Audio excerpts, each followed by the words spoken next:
आज मेरठ में प्रधानमंत्री नरेंद्र मोदी पहुंचे और उनके साथ थे एनडीए घटक दल के जितने भी नेता हैं वो सारे एक मंच पर दिखाई दिए।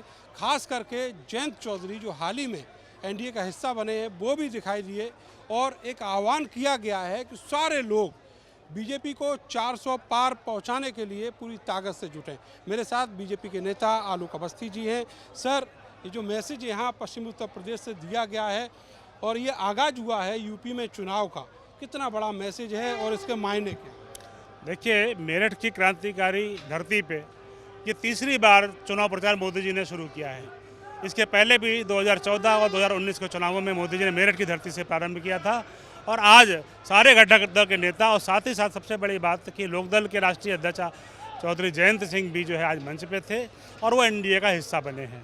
मोदी जी ने कहा कि जिस तरीके से चौधरी चरण सिंह जी को का तिरस्कार किया था कांग्रेस सरकारों ने, समाजवादी पार्टी सरकारों ने, उनको जब सम्मान दिया गया तो लोकसभा के अंदर अपमानित करने का प्रयास किया गया, जयंत जी को बोलने नहीं दिया गया।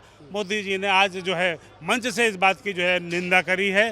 साथ ही साथ उन्होंने जो है कार्यकर्ताओं में ये मैसेज दिया है कि आप मेरे प्रतिनिधि बन करके घर घर जाएं और कहें मोदी जी ने प्रणाम भेजा है और विकसित भारत को बनाने के लिए, विकासशील से विकसित भारत की जो दौड़ है भारतीय जनता पार्टी की, उसको पूर्ण करने के लिए भारतीय जनता पार्टी को 400 पार, एनडीए को 400 पार का नारा मोदी जी ने मंच से दिया है। भाई साहब, आपने देखा होगा कि 2022 के विधानसभा चुनाव में जो राष्ट्रीय लोकदल और सपा का गठबंधन था उसने काफ़ी लॉस किया बीजेपी का और यहाँ पर डोमिनेट भी करता है राष्ट्रीय लोकदल। लेकिन गठबंधन होने के बाद विचारधारा को लेकर कहीं ना कहीं जो मतभेद हैं उस वोटर में वो दिख रहे हैं। इसको कैसे सॉल्व आउट करना है? देखिए, प्रधानमंत्री ने कहा है कि युवा, महिला, किसान, गरीब, ये 4 वर्गों के उत्थान के लिए हम काम कर रहे हैं। सभी दल, मुझे लगता है, चाहे राष्ट्रीय लोकदल हो, चाहे अपना दल हो, चाहे राजभर जी की पार्टी हो, चाहे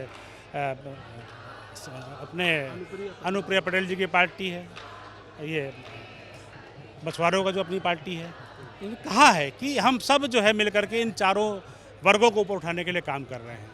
तो सबका एक उद्देश्य बना है, भारत का नवनिर्माण की दृष्टि से जो हम काम कर रहे हैं। गरीबी की रेखा से 25 करोड़ लोगों को हमने उठाया है पिछले 10 वर्षों में और उसी लक्ष्य के साथ भारतीय जनता पार्टी की सरकार आगे बढ़ रही है।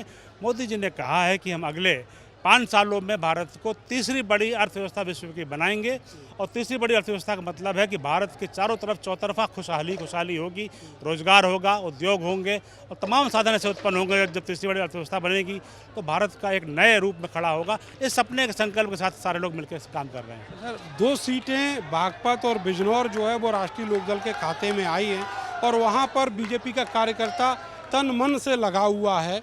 जो वोट है बीजेपी का वो उस घटक दल के जो प्रत्याशी हैं उनको दिलाने के लिए। क्या इसी तरीके से जो राष्ट्रीय लोकदल का कार्यकर्ता है वो भी हमको देखने को मिलेगा? मुझे लगता है कि ये साझेदारी है और हर व्यक्ति चाहता है कि एनडीए 400 पार जाए और मोदी जी देश के प्रधानमंत्री बने। मुझे लगता है कि जितने भी हमारे घटक दल हैं वो सब मिल करके जो है इस लक्ष्य को पूरा करेंगे। आज एक बड़ी रैली हुई है दिल्ली में, उस रैली का जो आयोजन है किस वजह से किया गया है वो सब आपको मालूम ही है।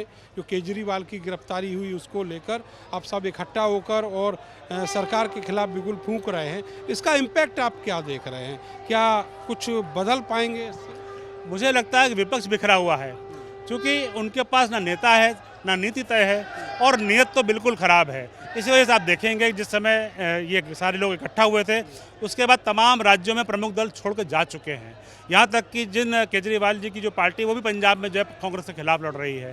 तो यह अपने को बचाने के लिए, परिवार को बचाने के लिए, जो चोर उचक्के जिन्होंने जो है देश को लूटा है उनको बचाने के लिए अगर ये दल इकट्ठा हो रहे हैं तो भारत की जनता उनको पसंद नहीं करती है। मुझे नहीं लगता कि इनके लिए कोई स्कोप है। मेरा आखिरी सवाल आपसे ये कि पल्लवी पटेल और ओवैसी एक फोटो में एक साथ दिखाई दिए हैं इस चुनाव में।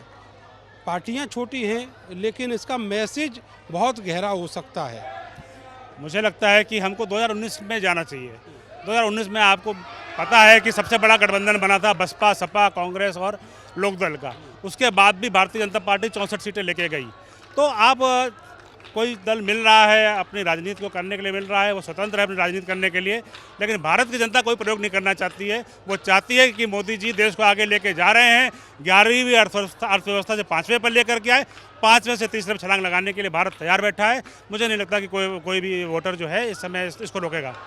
बहुत बहुत शुक्रिया भाई साहब आपका हमसे बातचीत करने के लिए।